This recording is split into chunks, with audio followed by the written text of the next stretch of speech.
Break के बाद एक बार फिर से आप सभी का स्वागत है। ह्यूमन राइट्स यानी कि मानवाधिकार, और मानवाधिकारों में से ही एक होता है शिक्षा का अधिकार। तो क्या शिक्षा का अधिकार उन बच्चों को मिला हुआ है जिनकी इन्हें जरूरत है, या फिर जिनके पास ये अधिकार होना चाहिए? तो चलेंगे उन बच्चों के पास और जानेंगे क्या शिक्षा के उस अधिकार से वो सभी बच्चे अवगत हैं, यानी कि जानते हैं उस शिक्षा के अधिकार के बारे में।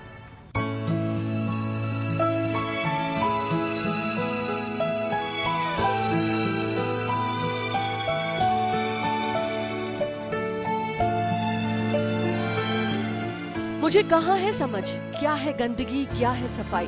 जो मन में आया मुंह में ले लिया, फिर खिलौना बनाकर मिट्टी में खेल लिया।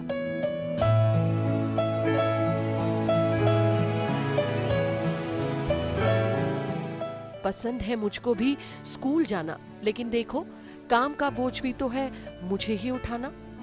फटे पुराने कपड़ों का झूला बनाकर झूलते, बर्तन धोते ये बच्चे। स्कूल होता है ये तो सुना है, लेकिन कभी गए नहीं है।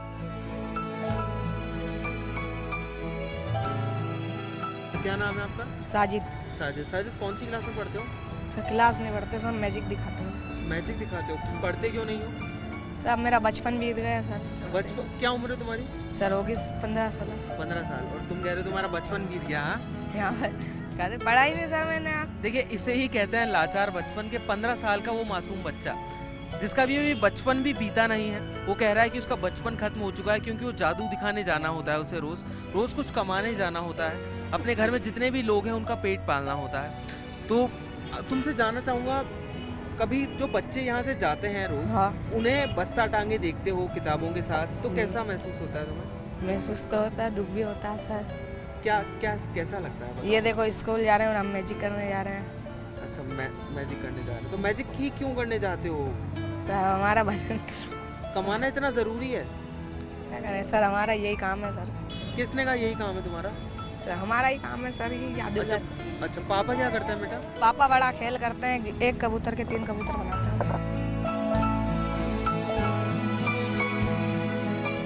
अगर चले भी गए हैं तो पढ़ाता कौन है? सरकार ने मिड डे मील की सुविधा भी दे दी है, पर इन सुविधाओं का लाभ नहीं मिल पाता। कारण माँ बाप का अशिक्षित होना, समाज का तिरस्कार भरी नजरों से देखना।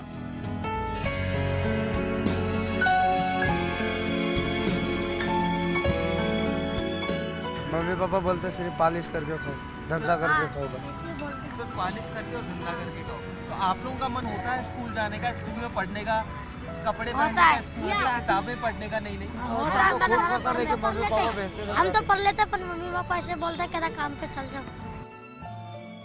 पढ़ने जाते हो? नहीं जाते हैं। क्यों नहीं जाते हो? ऐसे ही, क्योंकि मेरे माँ बाप पैसे वैसे नहीं है, हम गरीब आदमी हैं, आते नहीं है हमारे पास। पढ़ने जाते हो क्या? नहीं। क्यों नहीं जाते हो पढ़ने? पैसे नहीं है, गरीब है। अच्छा, बड़े स्कूलों में पढ़ने का मन करता है? हाँ जाते हैं, स्कूल में अच्छी पढ़ाई नहीं होती और खाना नहीं मिलता और कपड़े लगते नहीं देते। स्कूल जाते हो? नहीं, स्कूल नहीं जाते।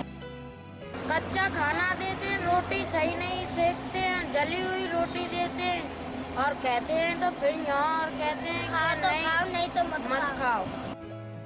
पढ़ने जाते हो स्कूल? क्यों नहीं जाते हो? पापा मम्मी एक दिन बाद पढ़ाई। मानवाधिकार के प्रति किसी भी व्यक्ति की उदासीनता का सबसे प्रमुख कारण शिक्षा का अभाव है। जनगणना 2011 के अनुसार राजस्थान की साक्षरता 67.06% ही है। इतने प्रयास के बाद भी गांवों और बस्तियों के लोगों में शिक्षा के स्तर में कोई सुधार नहीं हुआ। निशुल्क शिक्षा का प्रावधान भी बनाया गया है, लेकिन स्कूल जाने वाले बच्चों का एक महत्वपूर्ण प्रतिशत 5वीं के बाद पढ़ाई को जारी नहीं रखता।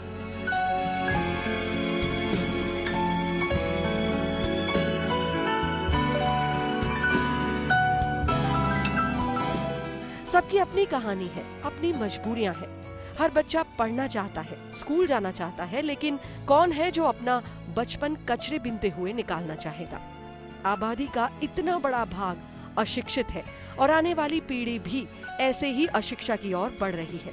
साधारण सी बात है, जब हमें अपने अधिकारों का ज्ञान ही नहीं होगा तो किस प्रकार उनके हनन का विरोध करेंगे?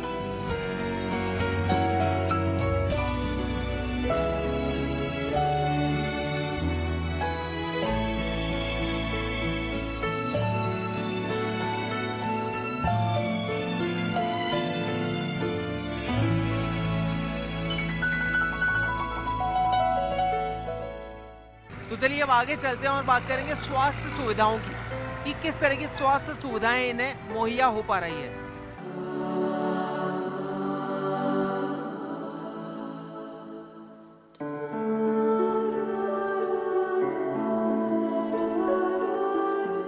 अच्छा स्वास्थ्य स्वच्छता मानव अधिकार है, लेकिन जहां पीने को साफ पानी नहीं मिलता, रहने को जगह नहीं मिलती, तो ऐसे में अच्छा स्वास्थ्य नसीब में कहां। बस्ती वालों और फुटपाथ पर रहने वालों ने साझा किया अपना दर्द, जिनके लिए पेट दर्द और उल्टियां तो आम कहानी है, जो बस्ती के हर घर में रोज सुनाई देती है। यहाँ पर गंदगी है आसपास, हाँ। कितनी परेशानी होती है, बीमारियाँ, बहुत ज्यादा परेशानी। कौन कौन सी बीमारियाँ होती है यहाँ पर, मतलब अब ऊपर कचरा नीचे डालते हैं, हाँ। तो वैसे हमको आधा कचरा खाना पड़ता है। जो चिकित्सालय है उनमें फ्री इलाज होता है, तो आप लोगों ने कभी ट्राई किया उनमें फ्री इलाज लेने का? नहीं, बात गए थे यहाँ रामगंज पे, हाँ। और सरकारी हॉस्पिटल में गए थे, अपनी घरवाली को लेकर गए थे, तो कोई सुनवाई नहीं, कोई देखभाली नहीं करी सकते। क्या बोला आपको? बोले कि खून खराब है, कभी ऐसे कहते और दवाई दे देते, छुट्टी कर देते। छुट्टी कर देते हैं, कोई ढंग से देखने वाला नहीं है आपको? कोई नहीं है। बीमारियाँ होती है? तो बीमारी तो फैलते हैं सर। कौन कौन सी? वही बुखार, मलेरिया, जुकाम, यही सर्दी सब होते हैं। और क्या बीमारी है? उसको खींच आती है, जवान लड़का है 22 साल का। दिखाने गए थे हॉस्पिटल? गई थी दिखाने के लिए, तो ऐसे कहते हैं कि सरकारी में ले जा। सरकारी में मेरे को डर लगती है, अब पैसा रहे तभी तो सरकारी में जाना पड़े मेरे को। अब क्या जाने कितना खर्चा लगेगा, कितना खर्चा नहीं लगेगा। हम तो डरते हैं, गरीब आदमी है, जवान लड़के हैं। आपको पता है सरकारी अस्पतालों में फ्री में दवाइयाँ मिलती है आपके लिए? नहीं मिलती, वहाँ जाते हैं सिर्फ एक पर्ची की दवा दे देते हैं, एक खुराक दवा देते हैं सुबह शाम की, ताकि पूरा रजिस्टर बता कर लिख के देते हैं सरकारी अस्पताल में।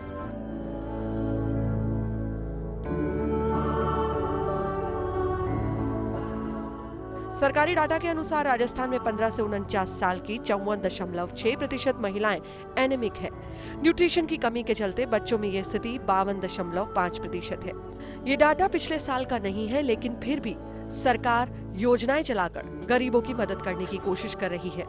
लेकिन ये दर्द और बीमारियां गरीबी की है, और इस गरीबी का जख्म भरने में वक्त बीत जाएगा।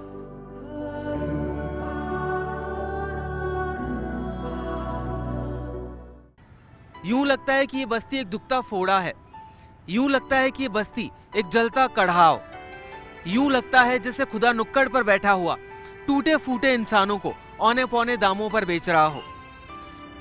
जावेद अख्तर साहब की लिखी ये पंक्तियां इन बस्ती वालों पर बिल्कुल सटीक बैठती है। हमारी आज की पेशकश में इतना ही। उम्मीद करते हैं कि बदलते भारत के साथ इस बस्तियों की तस्वीर और तकदीर दोनों बदलेगी। नमस्कार।